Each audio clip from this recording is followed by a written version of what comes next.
일본어에는 소고와 욕이 현저하게 없습니다.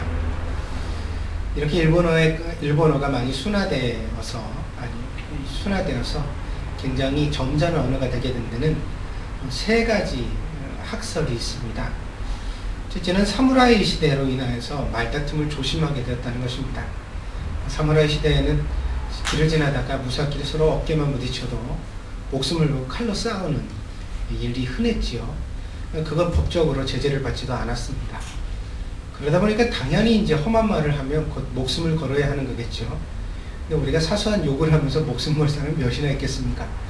그러니까 이제 되도록 남의 기분을 건드리는 말은 극히 조심하고 말을 삼가하게 돼서 일본어 속에서 욕이 사라지게 됐다. 그런 학설이 있고요.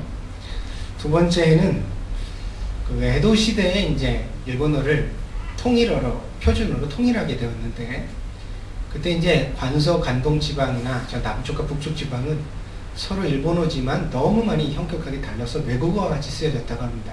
잘 알아듣지도 못하는 그런 상황이라 서로 이제 대화를 하고 소통하기 위해서 표준어의 제정이 필요했지요. 그래서 그 표준어를 만드는 과정 속에서 이제 그 속어들을 걸러내게 됐다는 거예요. 새로 말을 만드는데 욕까지 만들 필요는 없으니까 욕이나 속어들은 다 버리고서 표준어를 갖다 제정해 갔다. 그래서 언어가 이제 아주 근대에 그 재정립되게 되니까 지금까지도 이제 점잖은 언어로, 아직까지는 건강한 언어로 일본어가 쓰여지게 됐다. 그런 얘기가 있고, 또 세 번째는 이 일본의 매스컴에 대한 검열이 대단하답니다. 우리가 보기에는 이제 사행성으로 뭐 빠치코 광고도 나오고 또 아주 성인용 그런 버전들도 언어라는 것도 많지요. 야하거나 야한 장면들도 많이 나오는데, 반면에 이제 속어라든가 욕 같은 단어는 굉장히 심하게 검열을 한답니다. 그래서 이제 방송 매체뿐만이 아니라 잡지책이라든가 혹은 그 신문을 만들 때도 속어를 일체 사용하지 못하도록 되어 있는 것이 일본 내 어떤 룰이랍니다. 그러다 보니까 이제 그 만화책 같은 데도 보통 이제 아이들을 향하여, 어른들 향하여 만든 만화책 같은 데는 이제 그 좀 속어 같은 것들 많이 등장합니다만, 그러나 되도록이면은 검열을 통해서 이것도 걸러내고 있는 사회다. 그러다 보니까 사람들이 자주 대하지 않아서 욕이나 속어, 욕하는 법을 잊어먹게 되었다. 그런 세 가지 학설이 있는 것을 보았습니다. 어느 것을 정확하게 짚을 수는 없지만 아무튼 간에 그러한 이유들로 인하여서 오늘날 일본어에는 속어라든가 욕 같은 것들이 현저하게 다루는 것에 비해 줄어서 굉장히 좀 점잖은 언어가 되었다. 그렇게 말하는 흥미로운 기사를 보았습니다. 그렇게 생각하니까 우리나라는 참 다양해요, 욕이. 그죠? 한번 욕을 하면 그 밤을 새서 욕을 할 수 있는 그런 어떤 거에 비하여서는 참 그 다른 그런 모습이 아닌가 생각을 합니다. 사람이 살아가면서 좋은 말하는 게 참 중요합니다.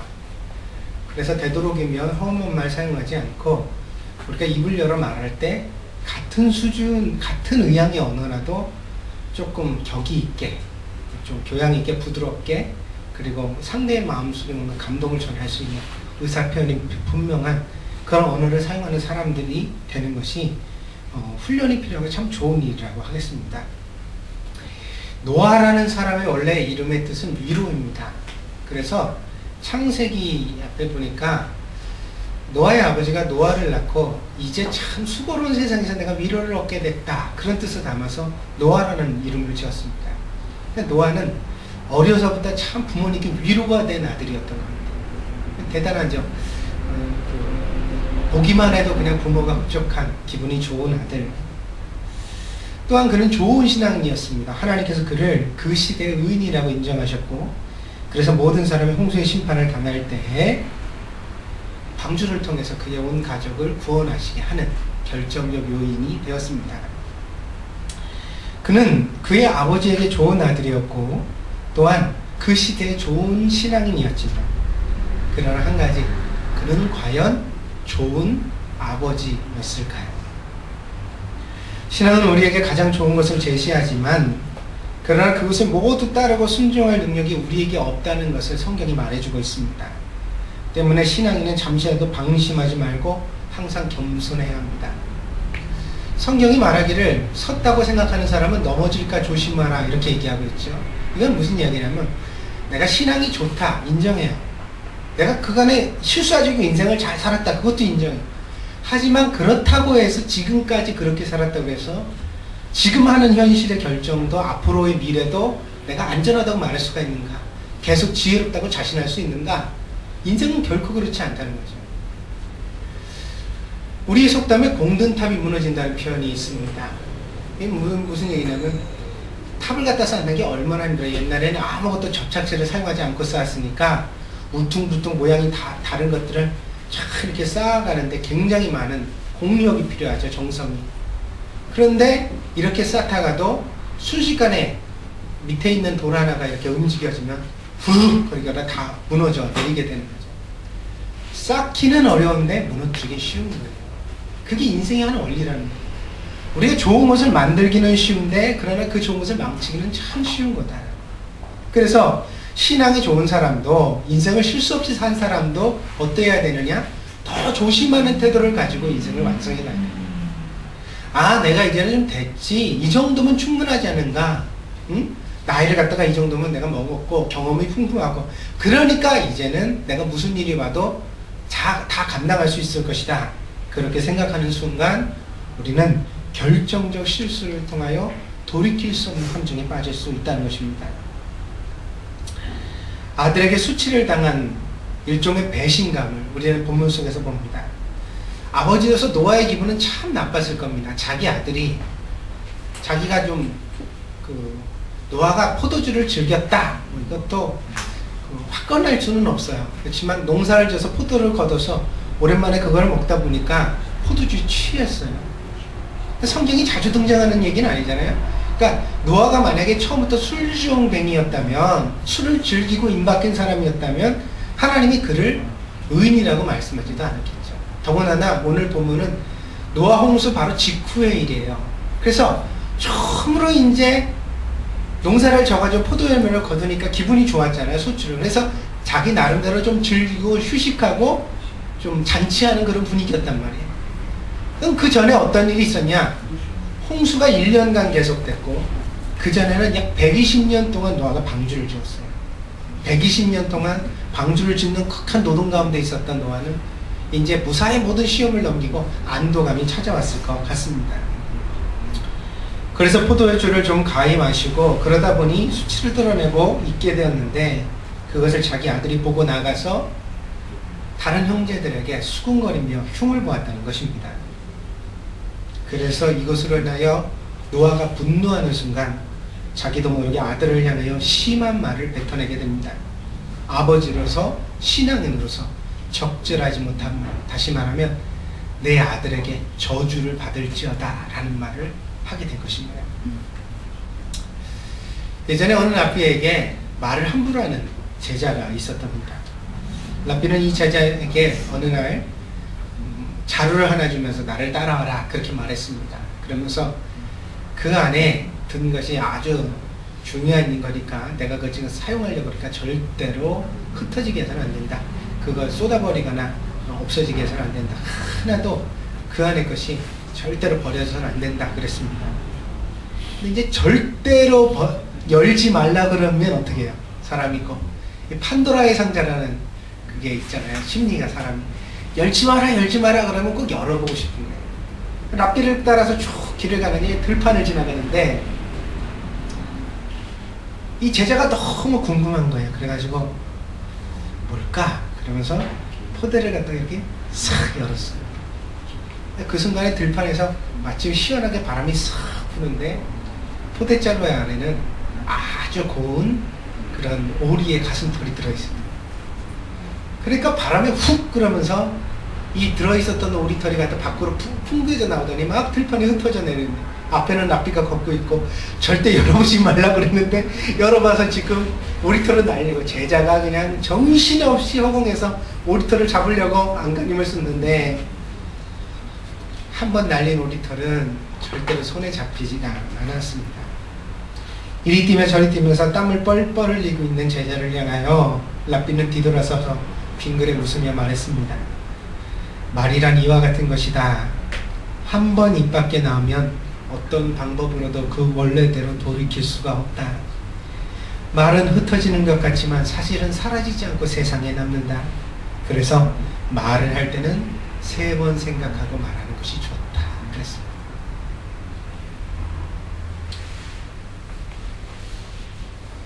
오늘 본문의 말씀과 생각해본다 이런 얘기죠. 노아가 화가 많이 났지만 3번만 더 생각했다면, 그러면 자기 아들을 향하여서 너와 너의 자손들은 저주를 받을지어다라는 이런 언어를 사용할 수 있었겠는가? 여기서 이제 노아가 가지는 흠이 나타납니다. 의인이지만 그는 좋은 신앙인이었지만 완전하지 못했다는 거죠. 신앙에서는 말이 매우 중요합니다. 야고보서 3장 7절에서 11절입니다. 여러 종류의 짐승과 새와 벌레와 바다의 생물은 다 사람이 길들일 수 있고 길들여 왔거니와. 새도 짐승도 벌레도 길들인대요. 사람이 다 길들일 수 있어요. 하나님이 그런 권세를 주셨고 실제로 그게 가능해요. 그러나 3장 8절입니다. 혀는 능히 길들일 사람이 없나니, 혀는 능히 길들일 사람이 없나요? 쉬지 않는 악이요 죽이는 독이 가득한 것이라. 이것으로 우리가 주 아버지를 하나님을 찬송하고 또 이것으로 하나님의 형상대로 지음을 받은 사람을 저주하나니. 저주하나니. 오늘 본문에 나오죠. 노아가 어땠어요? 하나님을 찬양하는 입술을 가지고 자기 자식을 저주했어요. 이걸 뭐라고 말해요? 3장 10절. 한 입에서 찬송과 저주가 나오는도다. 내 형제들아, 이것이 마땅치 아니하니라. 그 노아가 한 행위를 갖다가 야고보서에서 뭐라 그래요? 성도로서 마땅치 않대. 그렇게 행하면 안 돼요. 안 된다. 신자는 찬송하라는 입술을 가지고 누구도 저주해서는 안 된다는 거예요. 3장 11절입니다. 샘이 한 구멍으로 단물과 쓴물을 내겠느냐. 어떻게 같은 샘에서 먹을 수 없는 동물과 사람을 살게 하는 생수가 같이 날 수 있겠는가? 물은 섞이잖아요. 그러니까 우리가 하나님을 찬양하는 입을 가지고서 누가를 저주하거나 욕하는 것은 절대로 합리화될 수가 없다는 거죠. 오늘 본문의 말씀을 통해 우리는 2가지 사실을 확인하고 마음에 새겨야만 합니다. 첫째로 신앙의 말, 인격의 말을 해야만 하겠다는 것입니다. 적절하게 말하는 것은 참 어려운 일입니다. 언어를 배우는 것만이 중요한 것이 아니라 그 언어를 잘 사용해서 인격과 신앙을 전달하는 것이 더 중요합니다. 그래서 몇 마디의 말을 가지고서도 의미 있는 일을 할 수가 있고, 그리고 아주 유창한 언어를 가지고서도 쓸데없는 말만 일삼을 수 있단 말이에요. 사람이라는 게. 예전에 제주도에서 나온 아주 유명한 부흥 강사 목사님이 있으셨는데, 그 목사님이 원래는 동네 건달 깡패 출신이었어요. 그래가지고 뭐 사람들 때리고 뭐 돈 뺏고 물건 뺏고 막 그러면서 힘이 있으니까 워낙 아무도 건드리지도 못하고 그러면서 이제 살았는데, 근데 어느 날 그 마을에 외국인 선교사님이 들어오신 거예요. 그래서 막 부흥 집회를 하면서, 예전에는 손으로 직접 쓴 전도지를 여기다 이렇게 요만한 종이 쪽지, 종이가 비었으니까요, 거기다 손으로 예수님을 믿으세요 이렇게 글을 써가지고 그걸 갖다 동네 사람들 하나씩 나눠주고 다닌 거예요. 시골 사람들 중에서 예수를 안 믿는 사람이 좀 뭐야 뭐 잘 알지도 못하는 사람이 왔네, 말도 안 돼요. 왜냐면 외국인 선교사니까 말이 잘 안 되니까 예수를 믿으세요, 예수를 믿으세요, 그 같은 말만 반복하고 그냥 나눠주는 거예요. 그러다가 이 전도지를 나눠줬는데 어느 사람이 그 전도지를 갖다 그냥 버려가지고 땅에 이제 쭉 떨어져 있는 거예요. 떨어진 종이도 아까우니까, 돈이 없던 시절이니까 떨어진 전도지를 또 다 주워가지고 손으로 원지를 딱 털어서 또 나눠주려고 이렇게 하고 있는데, 마침 그때 이 동네 건달이었던 이분이 지나가고 있어. 그러다가 종이가 딱 있으니, 이 뭐야 이거, 뭐야 종이, 아 잘됐다, 이 코 나가는데 코 나쁘지 않는데, 전도지를 갖다 코에다 대고 흥 하고 하는데, 그 외국인 선교사님이 그랬다는 거야. 오, 안 됩니다. 그걸로 코 풀면 코 썩어요. 코가 썩는다니까 외국인이 깜짝 놀래가지고, 에? 이게 뭔데, 이게 장난하나? 이게 뭔데, 이걸로 코 풀면 코가 왜 썩어? 이렇게 보니까 예수를 믿으세요. 그러고 오늘 저녁 몇 시에 집회가 있습니다. 여기에 오면 병도 낫고 하나님이 복을 주시고 잘 됐습니다. 딱 보는 순간 뭐야 이거. 그리고 나서 코가 썩는다니까 버리지 못하고 또 꾸깃꾸깃 해가지고 주머니에다 넣고 그리고 길을 갔다는 거예요. 근데 이제 그 들은 얘기가 가지고 있는 게 저녁 무렵이 됐는데, 왜 건달하고 가는 사람이 사람 모이는 데 가는 건 꺼릴 거 아니에요. 가기 싫죠. 그런데 저녁 때 뭐 하다가 이렇게 또 주머니를 보니까 뭐가 꼬깃꼬깃 있거든요. 또 꺼내서 이렇게 봤더니 오늘 저녁 때 집회 있습니다. 나오면 병도 고치고 하나님이 복을 주십니다. 꼭 오세요. 그래서 이분이 그 전도지 때문에 저녁 때 그 집회를 간 거 아닙니까? 갔는데 그럼 그 집회에서 그 한국인 목사님이 설교하시는 설교를 듣고 그만 마음이 깨트려졌어요. 그래서 자기가 건달로 살아가던 인생을 다 바꿔서 버리고서 그리고 나서 그 신학을 하고 목사님이 돼서 부흥회를 하게 되었다는 거예요. 이분이 많은 일을 했다고 역사 속에 나와 있습니다. 무슨 얘기예요, 여러분? 언어가 유창하기만 해서 좋은 게 아니에요. 그래서 어떤 사람이 굉장히 말을 잘할 때 사람은 정말 비율을 맞추는 말을 굉장히 잘하는데 뭔가가 좀 이상해. 말은 굉장히 잘하는데 마음이 안 가, 정이 안 가. 그럴 때 우리가 그런 사람을 뭐라고 표현하죠? 사기꾼 같네, 이렇게 표현하죠. 말을 못한다는 게 아니에요, 그 사람한테. 유창하게 논리적으로 연결해서 길게 말하는 것보다 중요한 것은 말의 진실과 사랑을 담는 것입니다. 진실이 없으면 말은 인격과 생각을 오염시킵니다. 진실이 없는 말을 하다 보면 자기도 오염되고 상대방도 오염됩니다. 또 말 속에 사랑이 없으면 다른 사람에게 상처를 주고 절망하게 합니다. 사랑이 없는 사람 주변에서 사람이 있으면 다치잖아요. 나 상처받아서 쟤하고만 있으면은 마음이 다쳐, 이래야 돼요. 그럼 쟤하고만 있어서 마음이 다친다는 건 뭐예요? 같이 있는 것만으로 그냥 그렇게 되냐? 그게 아니에요. 대부분 다 말 때문이죠. 사랑이 없는 사람의 말이 곧 마음을 다치는 일을 이루는 겁니다. 노아가 좋은 신앙인이었던 것은 부정할 필요가 없습니다. 그러나 야고보 사도의 글과 같이 그도 자기의 혀는 길들이지 못했습니다. 자기도 모르게 분노로 뱉어낸 말이 이후의 역사 속에서 수도 없는 불행과 전쟁의 원인이 되었습니다. 그래서 이런 말은 하지 않는 편이 좋습니다. 마틴 루터킹 목사님의 자서전을 읽다 보니까요, 그 루터킹 목사님 말씀 중에 그런 이야기 하나요. 교회로 인해 아파하는 부분이 있어요. 그 무슨 얘기냐면, 남부 지방의 농장주들이 있는 지역에 있는 교회를 갔더니 교회가 어때요? 흑인은 출입금지, 그런 표가 붙어있고, 목사님이 설교를 하는데 오늘 본문을 가지고 설교를 하더란 거예요. 창세기 오늘 우리가 읽었던 9장 20절에서 27절을 가지고 설교를 하면서 흑인들은 함의 자손이다. 그 셈족의 지배를 받게 돼 있다. 얘네는 노예인 게 운명이고 팔자다. 그 흑인들은 얼마나 하나님의 저주를 받았기 때문에 벌써 몸매부터가 이상하지 않냐. 응댕이는 대빵 크고 피부는 그래 걸치고 얘네들이 다 저주받아서 이렇다. 그러면서 흑인을 비하시키고 조롱하는 설교를 강단에서 행하더라는 거예요.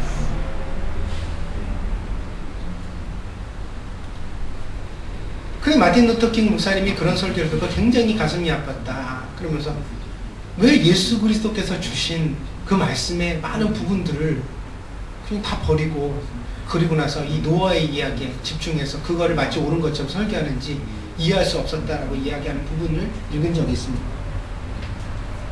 그런 면에서 이 말씀은 어때요? 노아와 노아의 가문에 있는 자손들 몇 대면 걸쳐 일어난 불행의 씨앗이 아니죠. 왜냐하면 수천 년이 지난 다음에 미국 땅에서 이 설교 때문에 백인이 우월하고 흑인이 열등하다고 설교되고 노예를 옹호하게 될지 누가 알았을 거예요. 근데 아직까지도 이 부분을 그릇되게 믿는 사람이 있어요. 오늘 본문을 뭐라고 보는 거냐면 이렇게 보는 거야. 노아는 당대 의인이었기 때문에 선지자였다. 그래서 노아는 하나님의 예언을 받아 말한 것이다. 이렇게 보는 거예요. 근데 저는 오늘 본문의 말씀은 그렇지 않다고 봅니다. 이 본문이야말로 노아의 수치예요. 노아가 하지 말았어야 할 말이에요. 설사 그런 예고를 자기가 받아서 알고 있다고 해요. 그러면 정말 노아가 좋은 신앙인이라면 하나님, 내 아들 함이라도 잘못되는 걸 원하지 않습니다. 함의 자손에게 내려져 있는 심판의 저주를 거두어 주시옵소서 기도하는 게 옳은 줄 믿습니다. 근데 그거를 자식 앞에서 말했어요.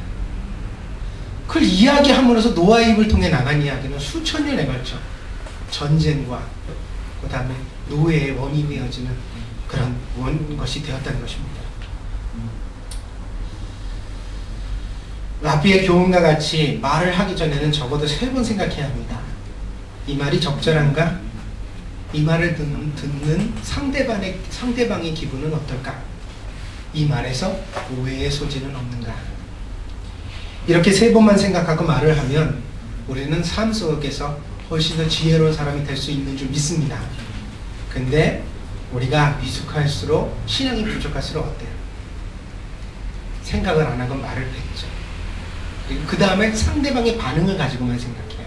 내가 무슨 말을 했는지는 잊어버리고, 내가 아주 심한 말을 상대에게 던졌어요. 그래서 상대가 화가 나, 그 말을 듣고 빈정이 상하고 마음이 상해가지고 막 나한테 분노를 하고 대꾸를 했다고요. 그런데 내가 했던 말은 잊어버리고 상대가 한 반응에 대해서만 생각해요. 이미 늦은 거죠. 그 전에 생각을 했어야 돼요. 왜? 과연 내가 하는 말이 적절한가? 상대방의 기분은 어떤가? 이 말을 통해 오해의 소지는 없는가? 그렇게 살필 때 우리가 좀 더 깊은 신앙인으로 지혜롭게 행할 수 있다는 것입니다. 두 번째로 본문의 교훈은 좋은 아버지가 되는 길에 있어서도 자녀들을 향하여 신중한 말을 골랐어야 한다는 것입니다. 사회적인 말도 중요하지만 가정에서의 언어 습관도 중요합니다. 왜냐하면 자녀들은 바로 그 부모의 언어를 이어받기 때문입니다. 노아를 통해 이 사건이 있기까지 셈과 함과 야벳은 사이좋은 형제였습니다. 노아는요 500살이 지나서 셈과 함과 야벳을 낳았다고 되어 있어요. 5장 32절이에요. 창세기 5장 32절에 의하면 노아는 500세가 지난 다음에 셈과 함과 야벳을 낳았어요. 그리고 노아의 홍수가 있었던 해는 노아가 600세가 되던 해예요. 그러니까 몇 년의 시간이 있죠? 100년의 시간이 있어요. 셈과 함과 야벳을 연년생으로 낳지 않았다고 하더라도 적어도 다 몇 살 이상 됐겠냐? 90세 이상 됐을 거예요. 지금 오늘 사건이 일어났을 때에는.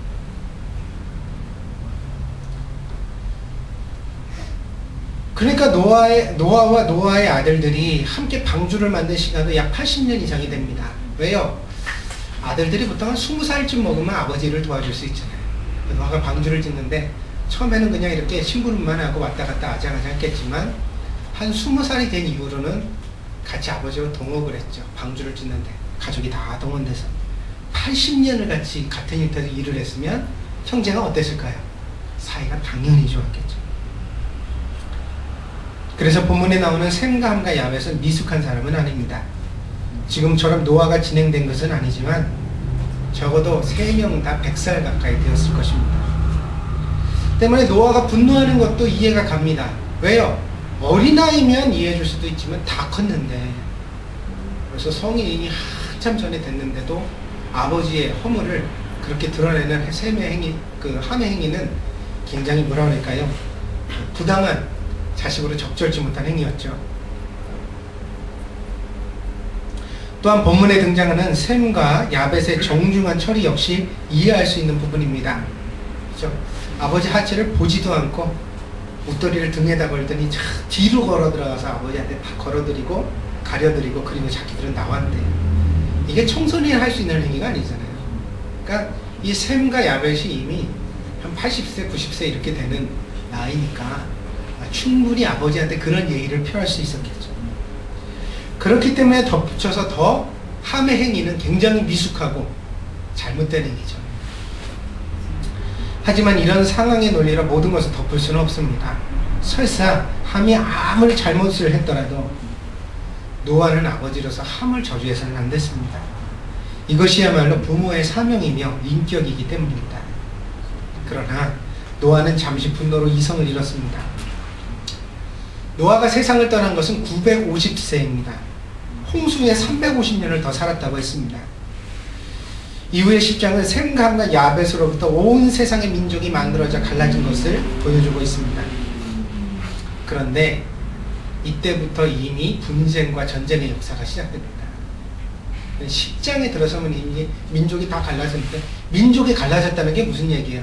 어우러져 살지 않았다는 거죠. 서로 경쟁하고 지배하려고 들고, 지배와 정복, 복종을 강요하는 그런 세상을 누가 제공했어요? 노아가 제공했어요. 왜? 누군가는 누군가의 종이 돼야 하고, 누군가는 누구보다 더 창대해서 힘을 가지게 돼요. 이 노아의 말이 실현돼가는 과정 속에 자식들은 서로 사이좋은 세상이 아니라 경쟁하는 세상을 이루게 되었던 것입니다. 그래서 오늘 우리는 어때요? 부모의 말이 참 중요해요. 자식의 장래에 있어서. 너는 안 돼. 응? 너는 그게 틀렸어. 응? 너한테는 이게 그런 극단적 언어, 극단적 표현들이 한 아이의 장래를 완전히 그릇된 길로 만들 수도 있다. 그 신앙의 부모가 어때? 세상에서도 말을 조심해야 되면 더욱더 자녀를 향해 그 말을 조심할 필요가 있다가. 그래서 여러분, 화가 나면 차라리 말을 안 하시는 게 낫겠습니다. 그럼 중간은 가잖아요. 그래도 그게 좋은 건 아니죠.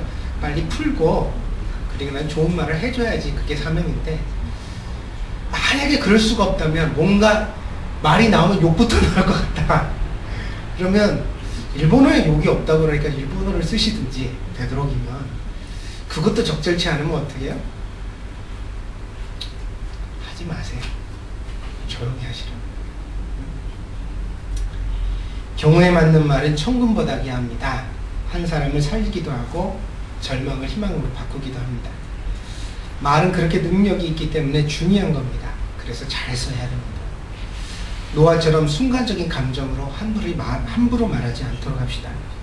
그런 말도 쉽게 사라지지 않는다는 것을 기억합시다. 이 지구상엔 지금도 노아가 한 이 말을 믿는 사람들이 있어요. 노아의 이 말 때문에 자기 민족이 우월하고 다른 민족은 하등하다고 믿는 사람이 있다. 지금도 2011년에도. 그러니 이 노아의 이 말은 예수님의 말씀과 배치되어지는 얼마나 강력한 독소입니다. 이 말은 없었어야 옳아요. 없으면 노아의 인생이 훨씬 더 완벽했을 거예요.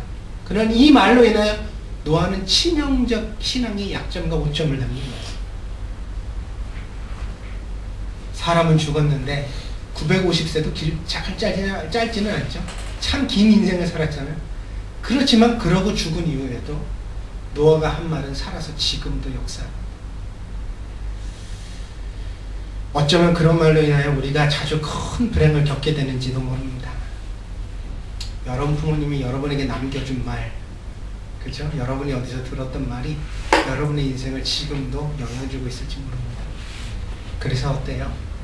적어도 우리가 그런 세상을 살았더라도 그런 세상을 물려주어서는 안 되는 거죠. 신앙 안에 자기를 고쳐가야 될 줄 믿습니다. 완벽하게 길들일 사람이 분명히 없다고 그랬어요. 야고보서. 이 말은 말에 대하여 자신을 가져도 되는 사람은 아무도 없다는 거예요. 이 말을 조금 더 자세하게 표현하면 우리는 죽을 때까지 뭘 조심해야 된다고요? 말 조심해야 돼요. 죽을 때까지. 이건 내려놔서 이제 내가 신앙이 좋아졌으니까 이제는 내가 인격이 있는데 적어도 내가 말 실수는 안 하겠지. 그러는 순간 하는 게 뭐라고요? 말 실수를. 그래서 우리가 평생을 살아가는 동안 항상 하나님, 내 입술을 지켜주세요. 의로운 말, 그리고 독스러운 말 하게 해주세요. 그렇게 기도할 제목입니다. 우리가 하나님 안에서 좋은 말을 통해 선한 열매를 거두는 복된 성도들이 되어지기를 바랍니다. 기도하겠습니다.